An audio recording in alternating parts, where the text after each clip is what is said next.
Pemerintahan Presiden Jokowi gencar melakukan pembangunan infrastruktur di masa pemerintahannya. Dari banyaknya infrastruktur yang dibangun, ada beberapa di antaranya yang jarang dimanfaatkan bahkan hingga akhirnya tidak beroperasi. Meski pembangunannya memakan uang triliunan rupiah. Contoh infrastruktur tersebut ialah bandara. Ada beberapa bandara yang kini mati suri karena sepi penumpang dan tidak beroperasi. Setidaknya ada 4 bandara yang kini sepi penumpang dan tidak beroperasi.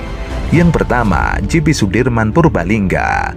Melihat situs pembelian tiket pesawat, Bandara JP Sudirman saat ini terpantau tidak memiliki jadwal penerbangan lagi. Sebelumnya, bandara ini digunakan maskapai Citylink dengan tujuan Jakarta Purbalingga dan sebaliknya. Namun belum lagi terlihat ada jadwal penerbangan pada platform penjualan tiket pesawat. Wings Air juga sempat menggunakan bandara ini untuk penerbangan dari Pondok Cabe pada 5 Agustus 2022. Namun, rute penerbangan itu kembali ditutup pada 19 Agustus 2022 karena sepi penumpang. Dalam keterangan resmi Kementerian Perhubungan, pembangunan Bandara JP Sudirman menelan anggaran 350 miliar yang dikelola oleh PT Angkasa Pura II. Yang kedua, Bandara Ngloram. Bandara ini diresmikan oleh Jokowi pada Desember 2021. Anggaran pembangunannya tercatat senilai 80 miliar. Alih-alih bandara ramai, saat ini bandara justru tidak ada jadwal penerbangan. Bandara tersebut terletak di Cepu, Kabupaten Blora, Jawa Tengah. Ketiga, Bandara Wiryadinata. Bandara yang diresmikan pada Februari 2019 lalu ini mengeluarkan anggaran sebesar 30-45 miliar. Sama seperti sebelumnya, bandara ini sempat tidak beroperasi karena sepi penumpang. Baru pada Agustus 2022, maskapai penerbangan Susi Air membuka penerbangan dari bandara tersebut menuju Bandara Halim Perdana Kusuma. Meski begitu, penerbangan rute Tasikmalaya Jakarta itu hanya bergantung pada permintaan penumpang. Kacau. Saya sudah nggak ada, itu sebulan 5-6 M biaya maintenance listrik, air dan sebagainya. Jadi tidak ada pesawat di sana sekarang? Tidak ada, bos. Siapa yang mau ke situ? Katanya untuk haji. Haji terus mau asramanya di mana? Kan nggak ada asrama.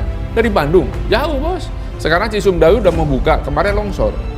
Karena saya sudah bilang waktu lihat ke sana, itu dia memotong bentang alam, bukit itu dipotong. Itu pasti longsor. Saya udah bilang, tolong diturap, diketarmin. Longsor sekarang. Oke, nah itu bandara sudah ada tahun berapa itu? 4-5 tahun yang lalu kan? Iya. Tapi kan nggak ada. Saya ke sana 2-3 kali, saya pusing, nggak ada yang nambah. Jadi nggak ada pesawat di situ? Nggak ada. Kan bandara internasional sebesar itu? Iya, dulu dipaksa oleh Menhub, pesawat situ. Lion, Garuda. Cuman tahan nggak sampai sebulan lah. Orang nggak ada, orangnya 4 orang, 5 orang. Siapa mau bayar aftur? Yang paling lama bertahan, Citylink, akhirnya cabut. Di situ udah dikasih bis gratis dari Bandung. Tapi orang Bandung nggak mau naik bis Damri itu. Kenapa? Karena bukan Mercedes, bos. Lo itu terang-terangan bicara, saya wawancara kok. Damri juga mau dibayar mungkin akhir tahun. Jadi perencanaan inilah yang saya kritisi. 4. Bandara Kertajati Majalengka. Bandara Internasional Jawa Barat Kertajati Majalengka dibangun dengan dana jumbo hingga 2,6 triliun dan diresmikan 24 Mei 2018. Luas area bandara ini merupakan yang terbesar di Indonesia setelah Soekarno-Hatta. Sayangnya, bandara ini berhenti melayani penerbangan reguler berjadwal pada Juli 2019 karena sepi penumpang. Nah, infrastruktur ada, tentu tidak dibikin asal cepat. Yang sekarang ini asal cepat, kereta cepat. Udah molor berapa bulan, cost overrun-nya tinggi sekali. Dan belum selesai sampai hari ini, saya masih membantu. Karena padahal saya orang paling keras mengkritik kereta cepat, tapi ketika APBN masuk, saya harus bantu nanti selesai. Dan itu rumit sekali. Nah, dan tidak diperlukan oleh masyarakat. Masa sih nggak diperlukan, bro? Sekarang gini, stasiunnya di Halim. Kau dari sini ke Halim berapa? Sejam? Kalau macet? Oh, bisa ya. Bisa ya. Halim ke sana? Itu stasiunnya di situ? Stasiun pertama. Dia tidak connecting dengan yang Tanah Abang atau yang di Manggarai ya? Enggak. Harusnya tadinya di Manggarai asalnya, waktu Jepang. Dari Halim, kau ke Padalarang. Padahal kamu ke Bandung kan? Iya. Tapi kau berhenti. Kan masih jauh kan? Ya masih jauh, tapi berhentinya di Padalarang. Kenapa begitu? Nah, tanya Pak Luhut.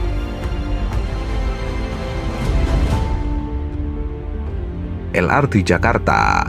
Proyek yang dikerjakan Badan Usaha Milik Daerah Provinsi Jakarta ini juga dituding masih sangat sepi. Padahal proyek itu dibangun dengan anggaran cukup besar, sekitar 6,8 triliun.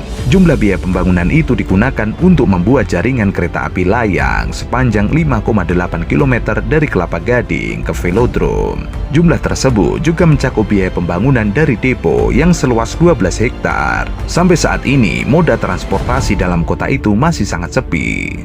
PT LRT Jakarta mencatat rata-rata jumlah penumpang di semester 1 2022 mencapai 1.400 sampai 1.500 penumpang per hari. Padahal, satu rangkaian LRT Jakarta dapat menampung penumpang maksimal 270 penumpang per satu rangkaian LRT sendiri dari 2 kereta dengan kapasitas maksimal 135 orang. Rute yang pendek dinilai banyak kalangan menjadi masalah utama sepinya LRT Jakarta. Dalam catatan, walaupun operasinya di fase pertama dengan rute sepanjang 5,8 km, LRT Jakarta akan diperluas jaringannya. Proyek ini akan dibangun fase berikutnya dengan rute stasiun Pegangsaan 2 di Kelapa Gading menuju stasiun Jakarta International Stadium. Model yang dibutuhkan untuk proyek ini kira-kira sebesar 7 triliun. Bakal ada 6 stasiun, yaitu Britama, Arta Gading, Sunter Timur, Gelandang Remaja, Sunter Barat, dan berakhir di J sepanjang 8,2 km. LRT Palembang-Sumsel. LRT yang mulai beroperasi sejak tahun 2018 ini disebut-sebut masih sepi. Dari pantauan wartawan pada bulan Januari 2019 lalu, kebetulan saat itu memang LRT baru hitungan bulan beroperasi. Pada satu gerbong kereta LRT nampak hanya terlihat ada 11 penumpang saja. Padahal kapasitas satu gerbong bisa mencapai sekitar 125 penumpang. Selain di gerbong, sepinya penumpang juga terlihat di 13 stasiun karena hanya ada 5-10 penumpang saja yang ada di ruang tunggu. Hal ini terlihat tidak sesuai dengan megahnya stasiun yang ada. Sementara untuk beberapa stasiun yang ramai terlihat hanya ada di stasiun DJKA, Jakabaring Ampera, Pasar Cinde, Bumi Sriwijaya, dan stasiun akhir Bandara SMB 2 Palembang. Menteri Perhubungan Budi Karya Sumadi saat itu pun menjawab masalah sepinya LRT Palembang. Budi Karya mengaku optimis ular besi itu akan digunakan masyarakat kota Palembang. Namun semua butuh proses. Makanya bila sepi wajar saja, butuh waktu dalam mengubah kebiasaan masyarakat. Kemenhub sendiri baru-baru ini menyatakan penumpang LRT terus meningkat. Per 23 Agustus 2022 saja, jumlah penumpang sudah mencapai hingga 1.700.000 orang. Jika rata-rata penumpang harian bisa konsisten, maka hingga akhir tahun diproyeksikan jumlah penumpang LRT bisa melebihi masa sebelum pandemi, yaitu sebanyak 2,7 penumpang. Nilai investasi LRT Palembang sendiri sebesar 10,9 triliun. Jumlah itu turun dari nilai awal yang sebesar 12,5 triliun rupiah. Ya, ditetapkan di Padalarang. Tidak ke Tegaluar. Tegaluar itu deponya saja. Ya kau bisa ikut sampai depo bisa, tapi turun Padalarang. Siapa yang mau naik? Orang nenteng bawa anak, bawa koper, bawa dus mie instan, nunggu angkot atau nunggu kereta lokalan. Kan lama bos. Kayak kereta bandara kan juga tidak ada yang naik karena konektivitasnya nggak ada. Ada tapi lama. Mending naik taksi depan pintu terminal. Kereta bandara belum efektif ya? Nggak ada yang naik, bos, karena kereta bandara yang di dalamnya itu bukan di dalam terminal, tapi di luar terminal. Coba kau ke bandara internasional, sebut saja, kau kan juga traveler. Tapi aku nggak pernah pakai, Mas. Ya kalau pakai, masa nggak pernah pakai? Belum pernah pakai. Yang di sini? Yang di sini. Ya nggak tahu kau di luar negeri. Oh, di luar. Wah. Nah, kan kau pakai efektif, bos. turun, kau bawa boarding pass. Iya. Naik kereta ke terminal mana? Iya, betul. Kau di sini kan, kau turun, naik kereta itu muter. Baru check-in, terus kau jalan kaki. Iya. Kereta itu awalnya, saya ikut dari awal, dari lombanya segala, itu ada di dalam terminal. Tetapi tiba-tiba dibangun keluar di terminal. Siapa yang bikin seperti ini? Hah? Yang kan Pak Menteri Perhubungan lah tanya. Kenapa dipindah ke depan? Padahal ini di dalam. Ini Pak Dirut harus memastikan agar sirkuit Mandalika itu tidak hanya kita harus meningkatkan event-event. Jadi event itu tidak hanya pada bulan Maret dan bulan Oktober, ya Pak Dirut ya. Kemudian juga kontrak daripada Mandalika ini untuk MotoGP ini kan 10 tahun ya Pak ya? 10 tahun, setahu saya 10 tahun. Nah, ini kan sementara investasi yang dilakukan ini adalah investasi jangka panjang. Nah, ini harus ada planning ke depan. What next? Ya kan, after 10 years ini seperti apa? Kalau enggak ini nanti jadi hambalang kedua, hambalang ketiga Pak. Tenaga ahli utama Kantor Staf Kepresidenan, Helson Siagian mengatakan, pembangunan dan pengembangan sirkuit internasional Pertamina Mandalika atau sirkuit Mandalika di Nusa Tenggara Barat merupakan investasi jangka panjang untuk mewujudkan pembangunan yang merata dan Indonesia sentris. Hal itu disampaikannya menanggapi berbagai sorotan terhadap pembangunan sirkuit Mandalika yang meninggalkan utang 4,6 triliun rupiah. Pengembangan sirkuit sebagai sebuah terobosan yang disiapkan dengan penuh kehati-hatian untuk menumbuhkan pusat pariwisata baru, terutama di NTB. Hal ini salah satu bukti nyata komitmen Presiden Jokowi untuk memeratakan pembangunan di Indonesia. Helson menegaskan pemanfaatan sirkuit Mandalika sebagai tempat pagelaran balapan berskala internasional, yakni MotoGP, Moto2, Moto3, WSBK, dan ASEAN Talent Cup telah menciptakan multiplier efek yang besar dan berkelanjutan. Ia mencontohkan kesuksesan event WSBK 2023 yang memberikan dampak hingga 5 triliun terhadap ekosistem pergerakan ekonomi di Indonesia. Terkait dengan penghapusan World Superbike, menurut Helson, hal itu tidak perlu dijadikan sebagai polemik, sebab masih banyak event internasional yang bisa digelar di sirkuit Mandalika dan dapat menjaring wisatawan berkualitas. Sementara itu, Menteri BUMN Erick Thohir akan tetap mempertahankan gelaran MotoGP di sirkuit Mandalika. Meskipun penyelenggaraan balapan yang dihadiri para pembalap dunia tersebut membawa kerugian hingga 50 miliar rupiah. Penjelasannya waktu itu bahwa memang cash flow daripada injourney sendiri sebagai catatan ada yang memang dalam posisi negatif pada saat COVID waktu itu. Di mana di situ kita bisa lihat pendapatan dari airport kita tentu dalam posisi negatif, tetapi tentu sebagai pelayanan masyarakat tidak mungkin airport di stop pada saat COVID, sehingga tetap kita jalankan. Tetapi juga ada konteks yang lain pada saat itu tentu dengan cash flow yang kita harapkan pengembangan daripada pengembangan wilayah Mandalika. Nah, salah satunya dana yang 1,2 triliun ini sebenarnya tidak hanya tadi memaksa daripada airport sendiri yang sekarang sudah recover, ya bahkan sudah ada yang lebih bagus, tetapi masih ada mungkin 70% airport yang belum recover, ya baru Bali, Jakarta yang bagus. Nah, tentu tidak mungkin airport ini cash flow-nya menggendong daripada anak usaha injourney lainnya seperti juga yang itu di Mandalika. Erick berpendapat MotoGP penting untuk mengangkat citra dan brand Indonesia di mata dunia internasional, terutama citra untuk sektor pariwisata Indonesia. Menurut Erick, dirinya akan menegosiasi ulang pelaksanaan sejumlah kegiatan atau event di sirkuit Mandalika, terutama yang memberatkan atau membawa kerugian. Satu di antaranya pelaksanaan World Superbike. Erick mengakui sejumlah kegiatan yang digelar di sirkuit yang pembangunannya dimodali APBN 2,4 triliun tersebut cukup memberatkan.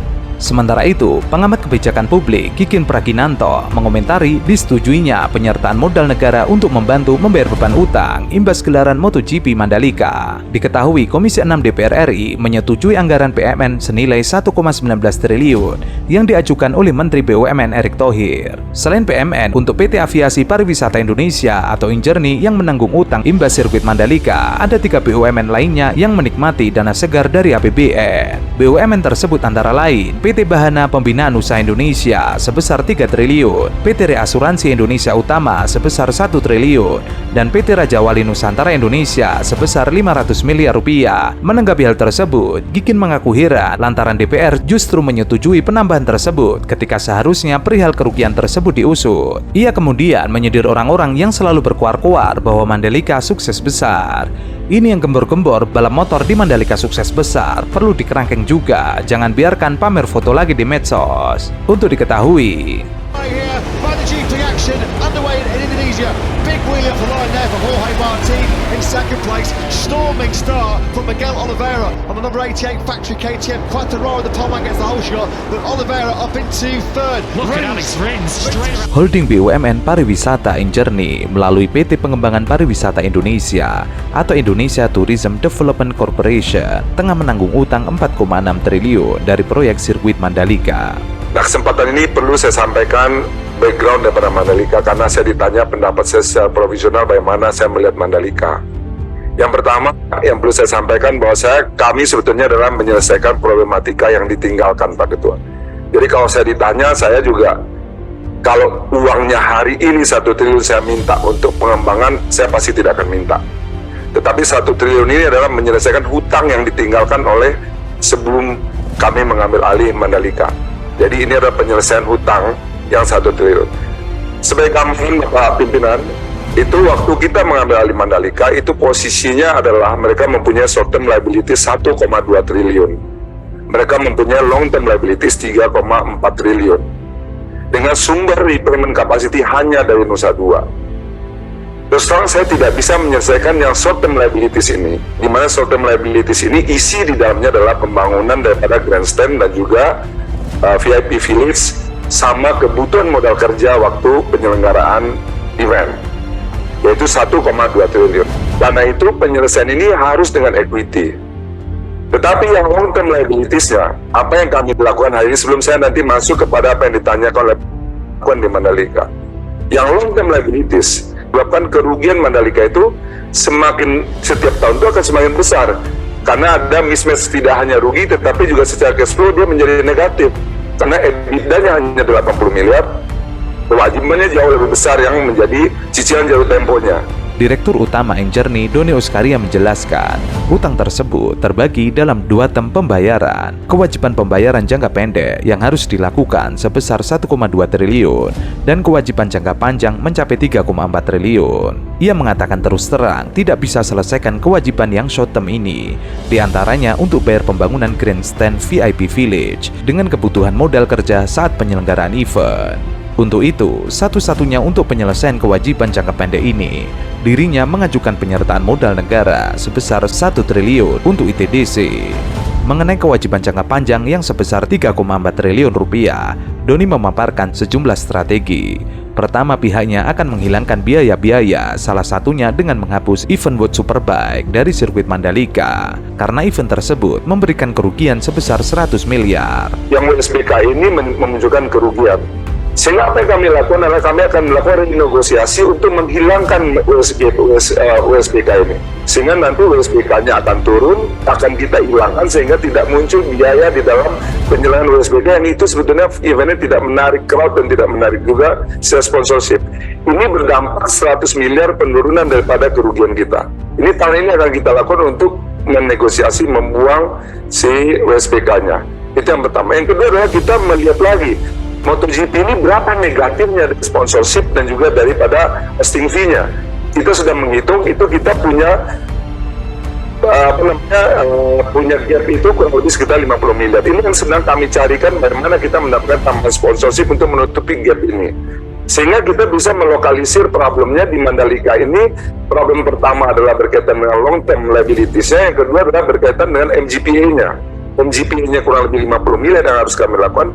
Yang dari sisi infrastrukturnya kita sedang merenegosiasikan untuk merestrukturisasi kreditnya, kita balancekan dengan posisi repayment capacity Nusa Duanya. Selain itu, MGPA yang merupakan pengelola sirkuit Mandalika akan mengaktifkan sirkuit untuk ajang internasional lainnya yang lebih menguntungkan. Langkah lain, ITDC akan mengundang swasta untuk berinvestasi di lahan sekitar sirkuit Mandalika. Saat ini, ITDC memiliki hak pengelolaan lahan 1.200 hektar. Hanya saja nanti price-nya akan direview terlebih dahulu. Karena saat ini, price yang ditawarkan harganya 3 kali lipat lebih mahal dari kalau beli lahan, jadi tidak ada investor yang masuk. Karena kalau kita menerapkan commercial policy dan pricing strategi hari ini, tidak akan ada orang yang mau berinvestasi di Mandalika. Karena dengan parameter 3-6 dolar per square meter per tahun, itu harganya 3 kali lipat lebih mahal daripada harga tanah average rata-rata tanah di Mandalika. Ini yang sedang kami kaji, Bapak Ibu sekalian. Mudah-mudahan proses yang diajukan ini adalah sebetulnya proses penyehatan kondisi Mandalika ketika kita ambil alih. Holding BUMN Pariwisata Journey tengah putar strategi untuk menyehatkan perusahaan yang mengelola sirkuit Mandalika, yaitu Mandalika Grand Prix Association. MGPA saat ini disebut-sebut tengah menelan kerugian dari pengelolaan sirkuit Mandalika. Sirkuit Mandalika sendiri tahun ini kembali menjadi tuan rumah ajang balapan internasional bergengsi, yaitu World Superbike dan MotoGP. Hanya saja, event besar itu ternyata tidak banyak membantu MGPA untuk mendapatkan keuntungan. Kedepannya ini Pak Dirut harus memastikan agar sirkuit Mandalika itu tidak hanya kita harus meningkatkan event-event. Jadi event itu tidak hanya pada bulan Maret dan bulan Oktober. Ya Pak Dirut ya. Kemudian juga kontrak daripada Mandalika ini untuk MotoGP ini kan 10 tahun ya Pak ya. 10 tahun, setahu saya 10 tahun. Nah, ini kan sementara investasi yang dilakukan ini adalah investasi jangka panjang. Nah, ini harus ada planning ke depan. What next? Ya kan, after 10 years ini seperti apa? Kalau enggak ini nanti jadi hambalang kedua, hambalang ketiga Pak.